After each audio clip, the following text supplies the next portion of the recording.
30-дневен притвор во Шутка дуби членот на обезбедувањето на премиерот Мицкоски Ангел Самараков, кој е осомничен за одавање на службена тајна.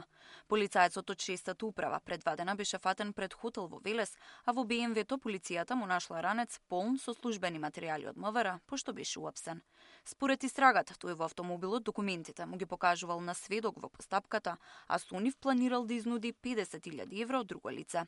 Осомничениот како службено лице вечерта на 30 март на паркинг просторот пред хотел во Велес се сретнал со неповикано лице, сведок во постапката и му покажал службени документи на МВР што представуваат службена тајна.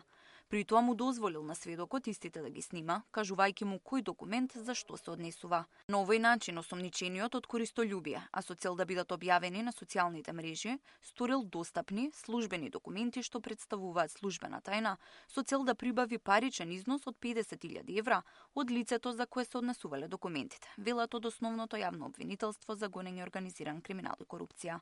За ова кривично дело казната затвор е најмалку 1 година. Од опозицијската СДСМ прашуваат како обезбедувачот на премиерот Мицкоски имал пристап до тие документи, односно кој му ги дал доверливите информации. Ако премиерот на држава се обкружува со луѓе кои саботираат полицијата и им пренесуваат тајни на криминалци, тогаш прашањето е кој навистина ја води државата. Социјалдемократскиот совест на Македонија бара итна и целосна истрага. Бараме политичка и институционална одговорност. И бараме граѓаните да знаат што се случува за затворените врати на оваа власт. ВМРО ДПМН е пак велат дека наместо опозицијата да ја поздрави акцијата на МВР, каде што за криминалците нема да има милост, без разлика од која партија се, но опозицијската СДСМ и смета што се апсат сите кои несовесно се однесуваат во службата.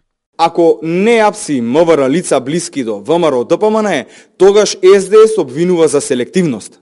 Ако апси МВР блиски до ВМРО ДПМН, тогаш СДС обвинува нешто друго. Човек крај не може да им најде на овие луѓе, но тоа нема да не поколеба да водиме безкомпромисна борба против корупцијата и злоупотребите. По апсењето на Самараков од владата известија дека истрагата ќе покаже што точно се случувало, но дека безбедноста на премиерот не е загрозена. Документите и лицата вмешани во истрагата не се поврзани со наркокланот од Грчец, велат од обвинителството. Тамара Дичевска, Сител телевизија.